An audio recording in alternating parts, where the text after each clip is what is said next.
off with a very deep question that I've always had, and that I've noticed seems to be out there in the alternative research community. And you've done some fantastic work on looking at astrology and astrotheology, as well as ancient history, ancient religion, geopolitics, etc. And I wanted to start off with the question. A lot of people bring this up because there seems to be a kind of a division taking place within the alternative truth community, where some scholars look at what you see in a lot of these ancient texts, and there's many that we could cite that talk about visitation from advanced intelligences, etc. And some camps look at that as purely just some type of allegory. It's just astrotheology, and there's no actual factual history to it. And then there's the other camp that thinks that every single thing written in these ancient books is 100% true in one way or another, and it's all factual history, and they disregard the whole concept of astrotheology. So I wondered if we could maybe dig into this a little bit and try to help people understand some of the differences that are there, because I personally think that it's a little bit of both. But I wanted to bring you on tonight, Jordan, so we could see and get your take on that. Well, thank you. Yeah, it is a mixed bag because I have, first of all, I should say, I have no respect for science whatsoever. There are a few scientists that I know of that are extraordinarily brilliant people that I have the highest of respect for. But science in general in the Western world, I have no respect for. They're like journalists or TV preachers, as far as I'm concerned. Yeah. Scientists are today, science itself has become a religion. It's not scientific at all. It's a religion. It has its holy books. It has its saints, the holy saints. It has its gods.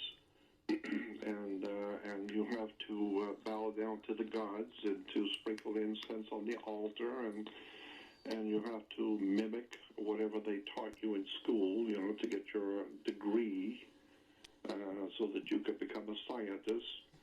And then, of course, once you become a scientist, you're going to mold your life all around. You're getting your money from the government and getting your contributions from government to your college, and so that's how you pay your bills.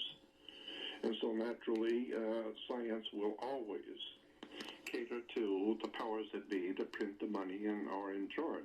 So it's very simple. It's the golden rule. He who has the gold makes the rules. And since the university is paying you as a scientist, and the university is getting their taxes and everything from and tax relief and their money from the big international banking cartels that are financing the university, so that the university will teach you what the international cartels want you to know and want you to understand.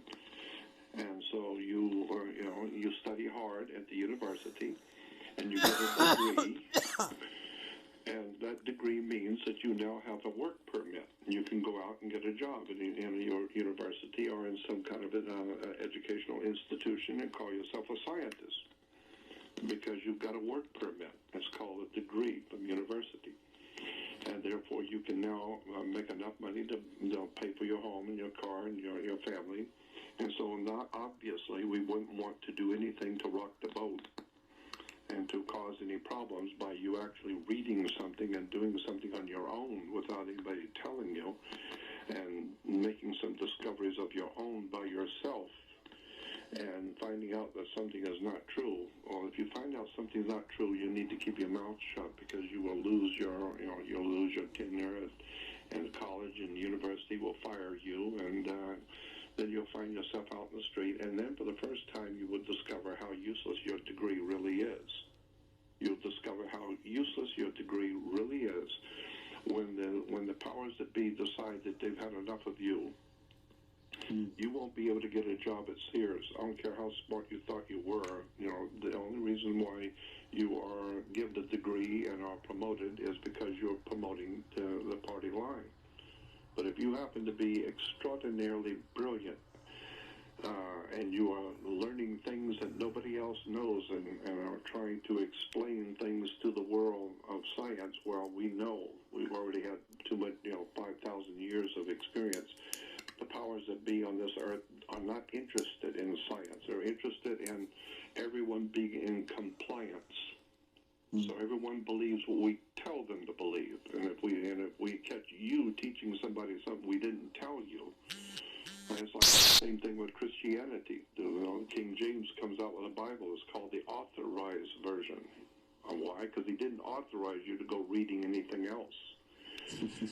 And so science is like a religion, while religion should be a science. Spirituality should be scientifically looked at, but it isn't. And so it's relegated to TV show preachers and all that silly nonsense.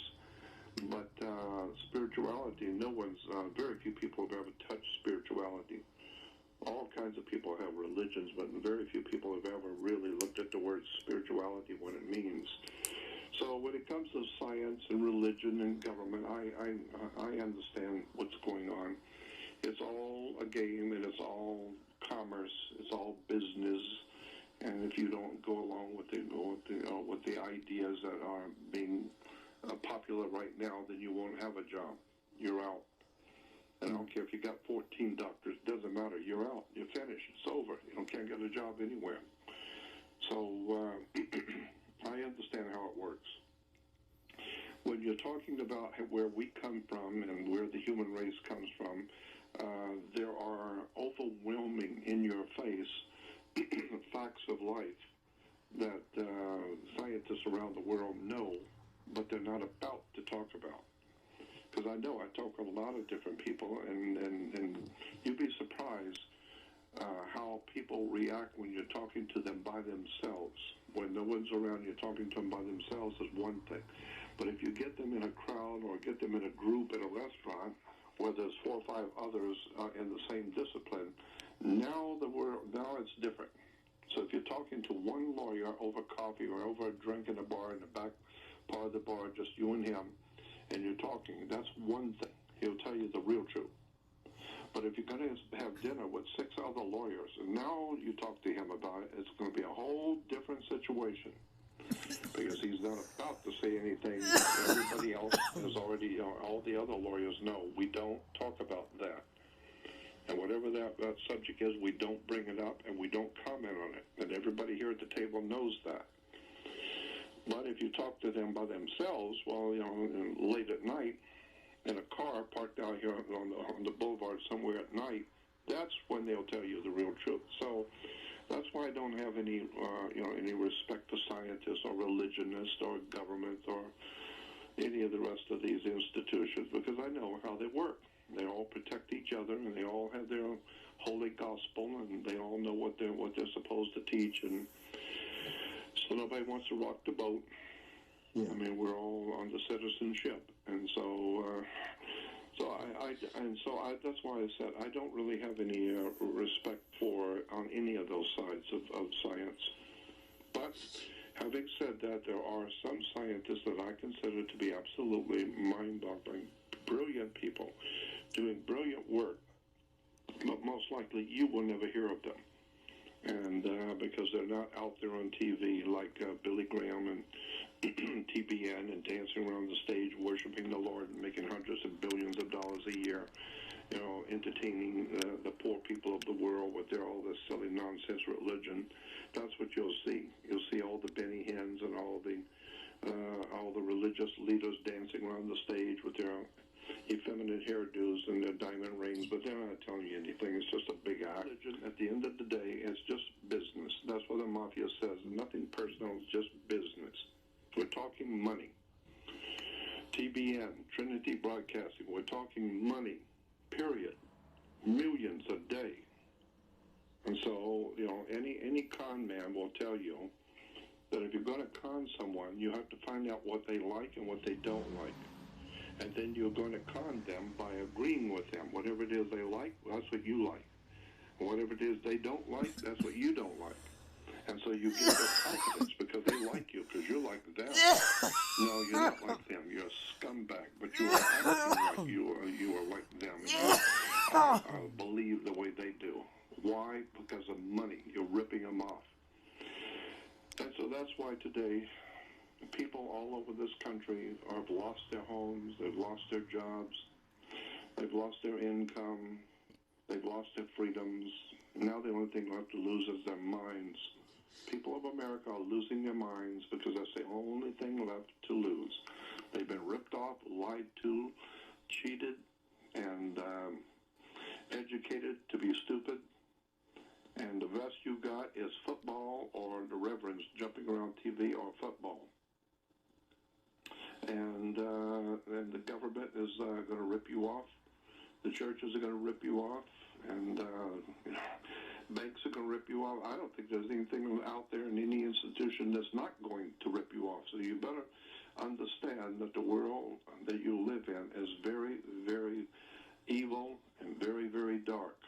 And I like what's his name, Einstein said. Albert Einstein said the world is very, very dangerous.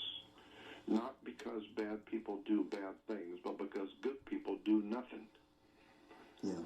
So I understand how the world works. I understand it's all corrupt, and I understand that power corrupts, and absolute power corrupts absolutely. And so that's why today we're living in a world of absolute, total dictatorship, fascist dictatorship of power. It has nothing to do with humanity. It has nothing to do with anything decent or holy, and all that stuff about America being the land of the free and the home of the brave and with liberty and justice for all. There is none of that. It's all God. All God. It's only power. Might makes right. Period. End of sentence. Either you got the money or you don't. So, I've always been interested in where do we come from? And what are we doing here right now, and where are we going? I ask people all the time, where were you? I don't care about your body. Because what you need to realize is that your body is no different than any other human male body. All men are designed the same way. All women are designed the same way. So there's nothing new about the female or the male body. And all human brains, whether it be male or female, adult or child, all human brains are human brains. You line them all up, 60 of them in a row, and you can't tell who they were because all brains are the same. And all bodies are the same. So what makes you, you? Well, your personality, your spirit, so to speak. Whatever it is, it's not your body, it's not your brain. It's who you are. Well, you are a personality, a spirit. So my question is, where were you 5,000 years ago? Were you around?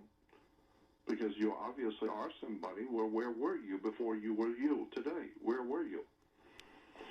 And so that brings up the subject that you were talking about. How do we get here? Who created us? And all that kind of thing. Tonight I'm speaking with Jordan Maxwell, and we are very honored to have him on once again. He was so kind to come on and do the first show that I had on this network, and so I definitely owe him a debt of gratitude for that and for coming back on here and doing another hour with me. I couldn't be more honored. So we just started speaking in the beginning about some of the things that are going on the planet, who's running the show, the fact that we have corruption and lies everywhere, the fact that everything has basically been turned into another religion and collectivism where everybody can just believe what they're told and not really critically analyze information on their own. And Jordan was also breaking down something very important, which is that, we need to understand who we are and not just look at our bodies as just some kind of hunk of meat, that we are imbued with spirit. We are connected, and we do have a higher form of intelligence that we can connect to and eventually, hopefully, realize our full potential.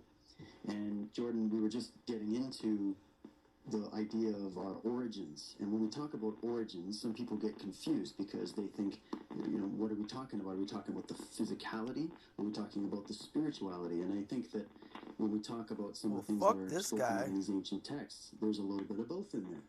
And so maybe we can get into your take on maybe physically how, what happened to the human race. I mean, we are connected and there are similarities within nature, but in terms of what Darwin was talking about, how we are just directly related to, chimpanzees and apes, etc., there seems to be a lot more in terms of what a human being is physically than what science is maybe giving credit for. So maybe we can get into human origins there.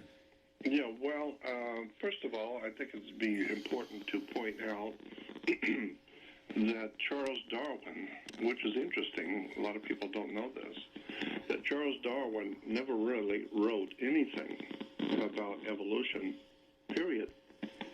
And I just think that's interesting, that Charles Darwin is credited with coming up with the idea of origins of the species and all that kind of thing, and evolution, etc. But in point of fact, he never wrote anything. He didn't know much about it at all. The Charles Darwin family were very wealthy in England, and they financed a young man named Wallace, Henry Wallace. And Wallace was fascinated with the idea that animals, have reproduced themselves in different ways, and that evolution, the whole idea of evolution was Wallace's idea. And so the Darwin family were interested in the subject, and so they financed him to travel around, all around to do his research. So Wallace was doing all the research, all the work, writing all the books, collecting all of these samples of all the butterflies and animals and insects. So Henry Wallace was doing all the work, but the Darwin family was financing him. And then one day, Wallace realized that he had gotten sick because he had gotten some kind of influenza or something from roaming around the jungles. He had caught something, which is easy to do, and was dying. And so he contacted Charles Darwin and the family and told them that he was dying and that they need to come quick and pick up all of his work to protect it. And so Darwin came to him, I think it was in the West Indies, and came over and got there in time before Wallace died, and picked up all of his papers and books and all of his, all of his samples and on the glass and all that, and brought it back to England. And since Wallace passed away, well, he's already gone now, so who knows? So Wallace started publishing books with his name on it, when in point of fact, he never wrote anything. It was Henry Wallace did it. That's an excellent book out. There's been actually 2 or 3 books out on the subject now, tracing this whole story. But one of them that I think is the best of the group is called A Delicate Arrangement. A Delicate Arrangement. The real story of Charles Darwin. Well, anyway, I don't know if you've ever heard of the work of wait a minute, Zachariah Sitchin. Oh, of course, yes. Well, I was in business with Zachariah Sitchin.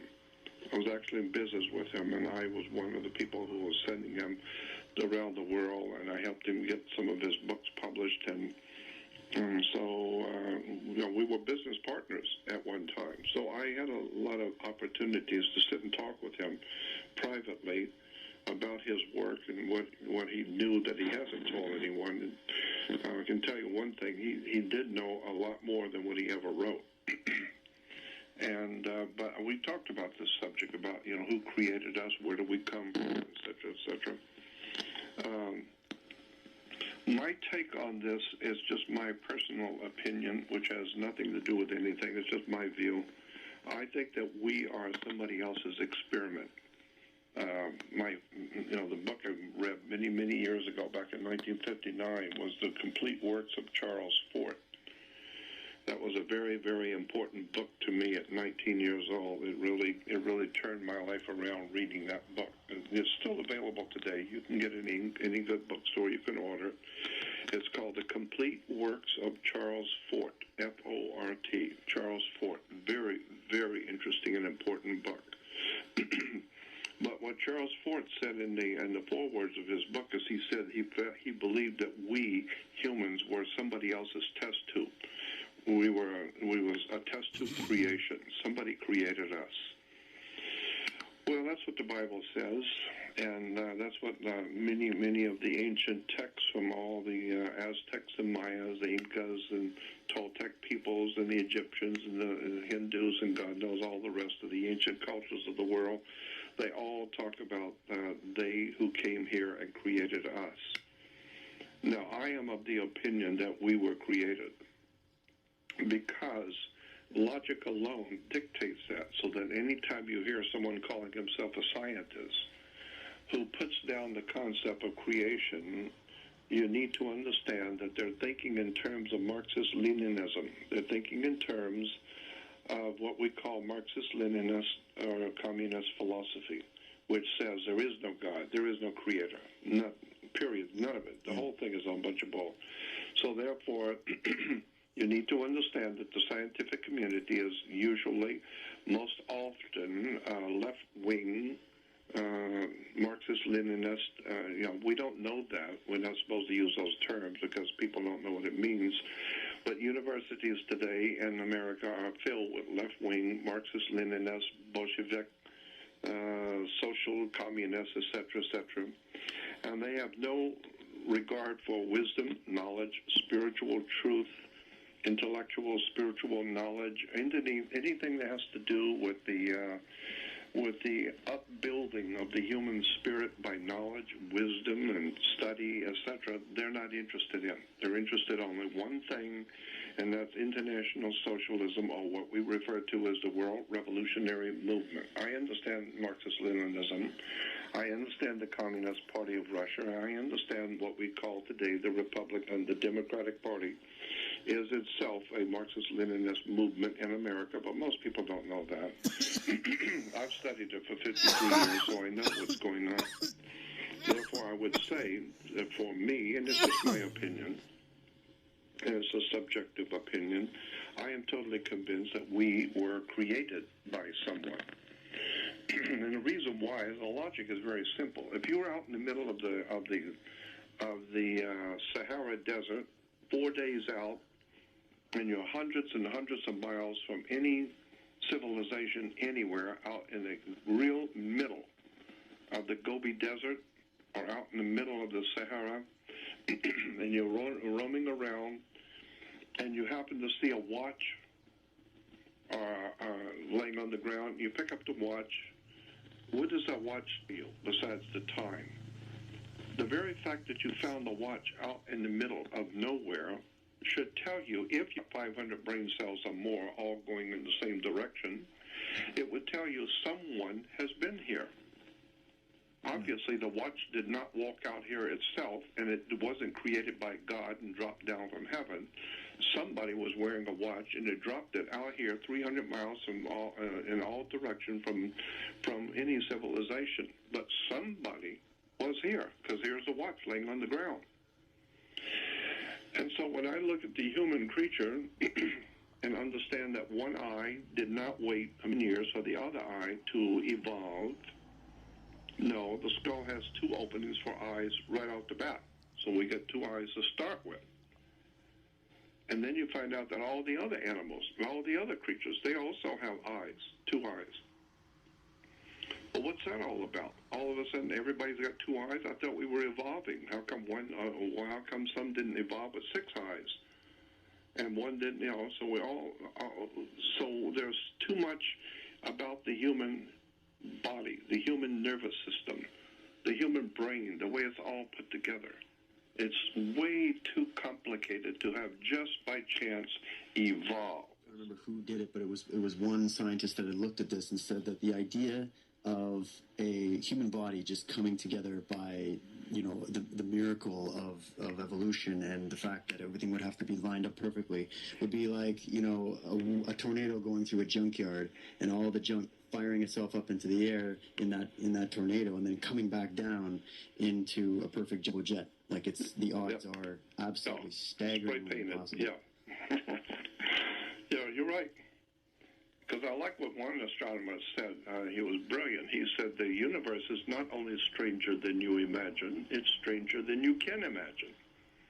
Yeah, we don't have the wiring to imagine it just yet. Yeah. There are things going on the planet Saturn today that people have no idea in the world, have never heard it. Stuff is going on Saturn right now that you've never been told. Things which are found on the moon that you've never been told. Things which are being found on Mars that you haven't been told. And so I understand that it's this kind of knowledge, hidden knowledge. I call it the occult world. Occult simply means hidden. And the hidden word of knowledge, hidden from. We're always going to school and we have to take a test and never realize where the word test comes from. And and how that has to do with law. And it has to do with sex. It is really quite a subject when you start breaking down words and terms and ideas and where they've come from. But for me, I prefer, because I've only been looking at it for 50 years, and I keep telling people I'm not the world's foremost authority on anything. I mean, I know how much I don't know.